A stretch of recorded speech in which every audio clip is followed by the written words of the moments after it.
What is wholesaling real estate? Now, here's the thing.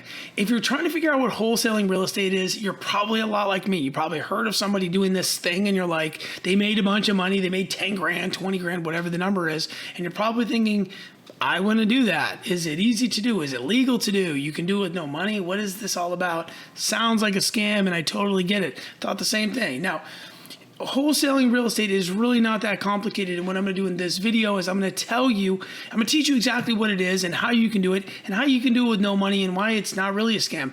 But also I'm going to teach you why there is a place inside of real estate, real estate. I'm not talking about being a realtor and listing houses. I'm talking about the actual business of real estate, okay? And those are two completely different things. And I'm going to teach you how there is a very specific need for somebody who is in the wholesaling position.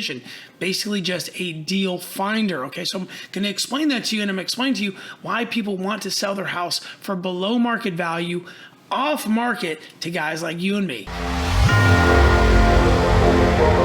Now, here's the thing. If you're new to this channel, my name is Johnny Pagnini, and what I do is I basically just document my real estate investing journey, and I pass along things I'm learning along the way so you can do more deals faster. If you find some value or you think that something might interest you, please like this video. It helps the algorithm, and don't forget to subscribe. Okay, now here's what I want you to do. I want you to imagine that you are at a dinner, like a family dinner, okay, and you've got your aunts and uncles there or whatever. You got some family members there, and one of your family members says, let's call him Uncle Mike, okay, because I got an Uncle Mike. Let's call him Uncle Mike. Uncle Mike is talking around the table, and he says, you know, I have this rental property, and I've had it for 10 or 15 years, and I'm just thinking about selling. Okay, so you've now got your Uncle Mike, who wants to sell his investment property. And Uncle Mike has a couple different options here. He can go and he can put that property on the MLS, so he can list it with a realtor. A realtor is going to go and make him sign a contract, and that contract is going to be between the homeowner and the realtor or the broker that the realtor is with. And it basically says that the realtor has the ability to take that property and market it for sale, and then bring the buyer to the seller in order to facilitate a sale. And in exchange, what the realtor is going to do is he is going to get a commission, and usually that's between 2 and 3% of the sale price. And you know who's paying him? Uncle Mike's paying him. He's also going to have some closing costs, which things are like, you know, title fees and these types of things. The seller usually absorbs some of those fees. On top of all that, Uncle Mike gets to wait until the house actually sells, and that's going to take time. And during that time, you know what Uncle Mike's doing? He's making the mortgage payment, and so he's got to deal with all these things. He's got to contend with all these. There's something to know about buying a home on the MLS. Let's say me and my wife and my kids, we want to go buy a home. We have to go take out a mortgage. We got to go borrow some money from the bank.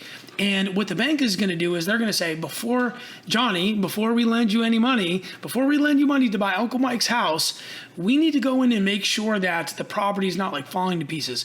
We want to get an idea of how much the home is worth today. And then what we're going to do, Johnny, is we're going to give you a loan for a percentage of that amount. So the bank or the lender is going to go into Uncle Mike's house, and they're going to look around, and they're going to say, oh my gosh, this house has been beat up. There's no flooring down in one area. The faucets don't work in the kitchen. There's some exposed electrical. The eaves are not painted. There's no paint on there. And all of these things are going to disqualify a buyer from buying that home. So now Uncle Mike is faced with this dilemma. Well, I can paint the eaves, and I can put flooring down, and I can get the stove working or whatever it is in order for a buyer to qualify, which means he has to spend more money. And generally speaking, landlords don't want to. So when you look at all these things, somebody would sell a home to an investor to avoid all those problems.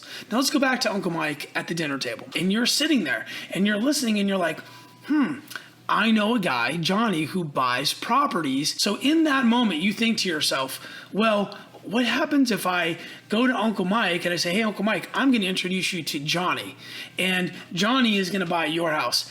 If I did that, would you pay me a little bit of a commission? Because remember, you don't have to pay any real estate fees. You don't have to pay a realtor on the front side, and on the back side, Johnny's going to pay all the closing costs. You don't have to wait for 60, 90, 120 days to sell the property.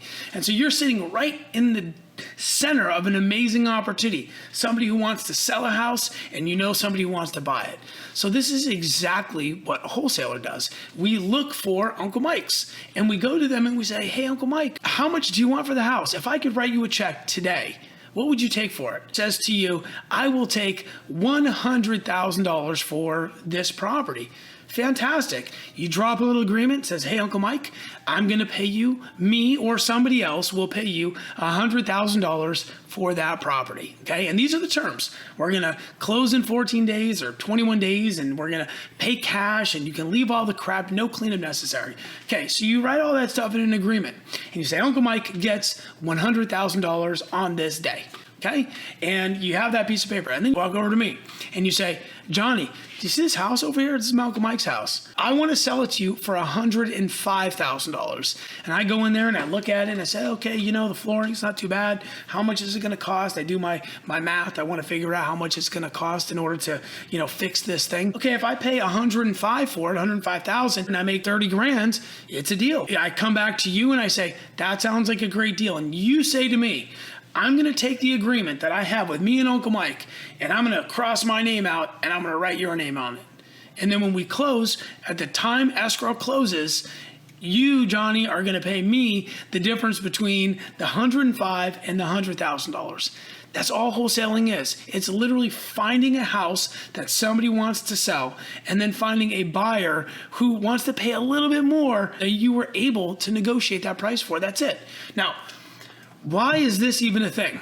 Okay, so let's say I flip homes. My job all day long is to manage crews. I'm flipping a house over here. I'm flipping a house over there. Well, if I'm doing that all day long, then where am I finding my next flip? The place I get that is from wholesalers.